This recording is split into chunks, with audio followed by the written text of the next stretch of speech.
안녕하십니까. 저는 강남농업법인의 김혜선 고문입니다. 오늘도 정봉수 농사님 모시고 저희가 그 강남농업법인에 있다 보면 많은 그 고객들로부터 자문 요청이 오고 있습니다. 오늘은 특별히 두 가지 사안에 대해서 한번 말씀을 나눠보도록 하겠습니다. 한 가지, 첫 번째 그 직책에 대한 사내 직책 변경 관련해서 자문이 있었던 걸로 알고 있는데 한번 그 말씀을 해주시죠. 예, 안녕하십니까. 공인노무사 정봉수입니다. 그 공인노무사로서 많은 기업을 자문해주고 있습니다. 저희 강남노업법인은 한 80여 개의 기업에 대해서 자문을 해주고 있는데, 최근에 기억에 남는 두 가지 자문 내역이 있어서 좀 소개를 해드리고자 합니다. 첫 번째는 이 회사가 지금은 전통적인 그 직급이 있습니다. 부장, 차장, 과장, 대리, 사원 뭐 이런 식으로 이제 그 여러 단계에서 이제 급여도 거기에 맞춰주고 이제 호칭도 그렇게 부르고 있습니다. 그래서 이 회사는 대부분이 선진 회사들이 이제 하고 있는 게 팀장, 그 밑에 선임, 또 책임 뭐 이런 식으로 이제 어떤 직급을 가급적 파괴해서 직급이 없고 그냥 평사원 같이 이렇게 하는 그런 제도로 이제 도입을 하고자 하고 있습니다. 그래서 이 회사에서는 좀 질문이 그러면 이렇게 직급을 파괴해서 이제 무직급으로 가게 되면은 이 근로자들한테 동의를 받아야 되는지 또 이 관련돼서 노사협의를 열어야 되는지 이런 문제를 구체적으로 질문을 해왔습니다. 그래서 사실상 이렇게 그 노동법에서 근로 조건의 불이익을 변경하게 되면은 그 근로자들의 그 어떤 집단적 동의를 필요로 하고 있습니다. 근데 여기에 직급을 파괴하고 직급을 단순화시키는 요 작업은 사실 어떤 정서적으로 또 아니면 그 어떤 회사의 어떤 문화가 바뀌기 때문에 큰 충격적으로 받아들일 수가 있습니다. 그렇지만은 어떤 서로 존중하고 어떤 새로운 문화를 도입한다는 차원에서 굉장히 긍정적인 어떤 역할과 또 어떤 결과를 가져올 수 있다고 생각됩니다. 지금까지는 연공서열적 임금 체계하고 또 그 상하 간에 이렇게 엄격한 개혁 구조가 돼 있었습니다. 그러다 보니까 업무 효율이 떨어지는 경우가 많이 있었는데, 이렇게 새로운 추세는 이렇게 팀장 밑에 그 직급이 없는 그런 담당자 위주로 많이 이제 도입이 되고 있습니다. 그래서 이런 경우에 그 근로자들한테 동의를 받아야 되는지 또 이게 근로 조건의 불이익 변경인지 이런 질문을 해왔습니다.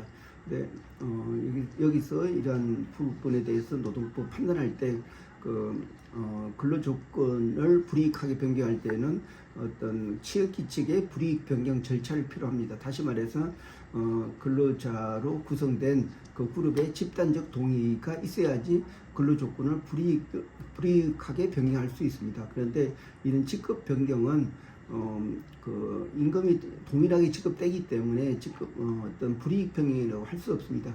하지만은 또 새로운 문화를 도입하고 또 그 어떤 근로자들한테 어떤 충격을 완화시키기 위해서 노사협의회나 아니면 어떤 직원들하고 간담회를 통해서 이런 직급을 이제 그 직급이 없는 평등한 이렇게 담당자 위주의 어떤 그 직장 문화가 필요하다, 이 설명을 할 필요가 있다고 제가 설명을 해줬습니다. 그리고 이거는 근로조건 불이익 변경이 아니기 때문에 집단적 노사의 어떤 집단적 어떤 근로자의 어떤 동의를 받는 필요는 없고, 다만 어떤 근로자들한테 이런 충분히 이유를 설명하고 어떤 공감을 끌어낼 필요는 있다고 생각됩니다. 그래서 제 자문은 집단적 동의, 이거는 근로 조건의 불이익 변경이 아니다. 그래서 동의를 끌어낼 필요는 없고, 단지 어떤 그런 필요성하고 이제 이렇게 바뀌는 계획을 구체적으로 설명을 해주면은 충분히 공감을 얻고 그렇게 집행하는데 문제 없다고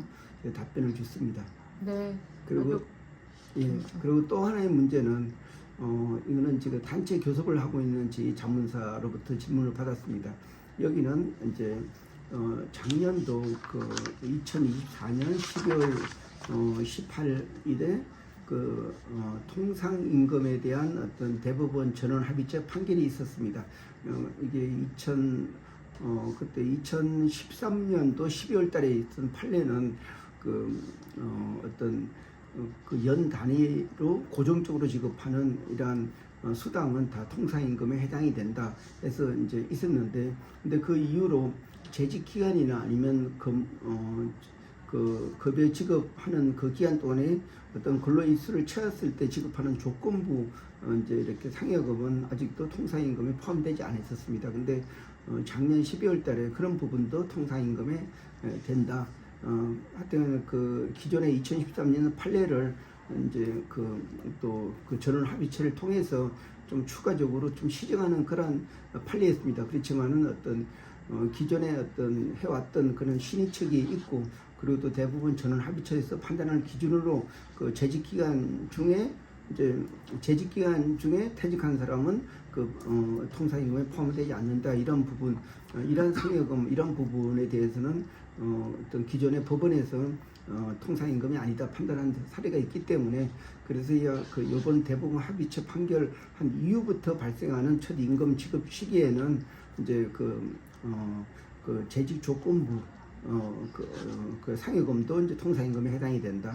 그리고 근로일수를 충족했을 때만 지급이 보장된 이러한 상여금도 이제 통상임금에 해당이 된다. 이런 작년 12월 달 그런 판례 취지에 따라서 이제 통상임금으로 보고 있습니다. 근데 법 적용 시점이 그 전원 합의체 판결 이후에 발생하는 임금부터 적용된다, 이런 결론을 내렸습니다. 그런데 이 회사에서는 질문이 지금 노사 협상을 하고 있는데 자기들도 재직 기간에 지급하는 그 추석 상여금, 설 상여금, 그 여름 휴가비가 있는데 이 부분을 노사 합의로 4월 1일부터 적용하면 어떻게 되냐, 그게 가능한지에 대해서 질문을 해왔습니다. 그래서 이거를 1월 달부터 적용해야 되는지 아니면 단체 교섭이 합의되는 4월 달부터 해야 되는지, 이런 질문입니다. 그래서 제가 답변 드린 거는 노사를 대표하는 노동자가 회사가 동의하게 되면은 그 4월 1일부터 적용할 수 있다. 다만 개별 근로자들이 청구를 하게 되면은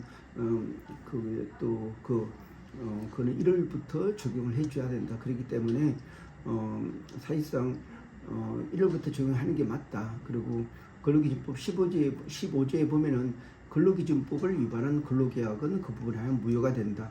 무효가 된 경우에는 이런 그 근로기준법의 규정이 근로계약을 대체한다, 이런 내용이 있습니다. 그래서 이와 같이 법 적용은 노사가 합의했더라도 그 강행법을 위반할 때는 효력이 없습니다. 그래서 실질적으로 이제 소급해서 4월 1월 달부터 적용되는 게 타당하다고 저희가 설명을 해줬습니다.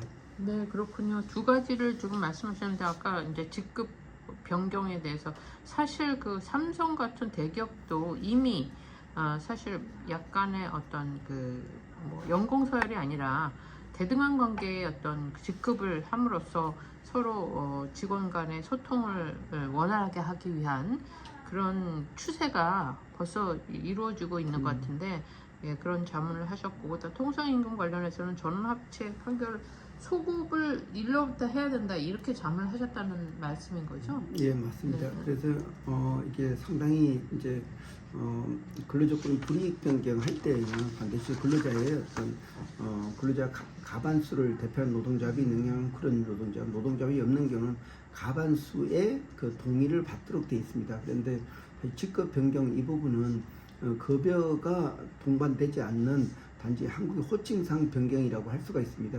사실 이 호칭은 한국의 고유한 것인데 그걸 폐지했다고 해서 불이익 변경으로 볼 수 없을 겁니다. 왜냐하면은 임금이 줄어들지 않고 단지 이제 어떤 정서적으로 충격을 받을 뿐이지 어떤 근로조건은 불이익 변경이 아니다, 이렇게 저희가 정의를 내리고 자문을 해줬습니다. 다만 이게 효과적으로 이런 그 직급 파괴 내용이 적용되기 위해서는 좀 근로자들한테 충분히 설명해주고 충분히 근로자 의견을 들을 이유가 있다, 이렇게 제가 회사한테 자문을 해줬습니다. 네, 오늘 말씀 감사합니다. 앞으로도 이렇게 좋은 어떤 내용에 대해서 저희가 강남노무법인에 아주 성심을 다해서 자문을 하도록 그렇게 하겠습니다. 예, 고맙습니다. 이게 참고적으로 이제 지금 통상임금에 대한 부분이 굉장히 좀 갈등이 많이 있습니다. 많은 회사들이 재직 기준을 중심으로 한 어떤 명절 휴가비 이런 부분은 사실상 2013년에는 회사의 어떤 은혜적으로 주는 거기 때문에 통상임금에 해당이 안 된다, 아니면 그 재직 기간에 재직을 해야지만이 지급하기 때문에 통상임금이 안 된다, 이렇게 명확한 그러니까 대법원 전원 합의체 판결이 있었지만은 요 내용이 바로 그 10년 뒤에 2024년 12월 달에 다 폐기됐습니다. 그리고 새로운 전원 합의체에서는 연 단위로 그또 고정적으로 지급했는데 마지막 한 달 그 재직 기간을 못 채웠기 때문에 그것을 통상임금으로 빼는 것은 불합리하다, 이런 결론을 내리게 됐습니다. 그래서 타당하다고 생각됩니다. 근데 이제 적용 시점이 노사가 아무리 합의했더라도 그 강행 규정은 위반할 수 없다, 이렇기 때문에 그 1월 달부터 적용되는 게 맞다, 이렇게 제가 설명을 해줬습니다. 그래서 앞으로 이런 뭐 여기에 있는 회사뿐만 아니라도 다른 회사들도 이렇게 노무 자문을 주시면은 강남노무법인 최선을 다해서 어떤 고객에 설명을 드리고 그 이유를 같이 이제 하면서 그 효과적인 자문이 되도록 노력을 하겠습니다. 네, 감사합니다. 네, 고맙습니다.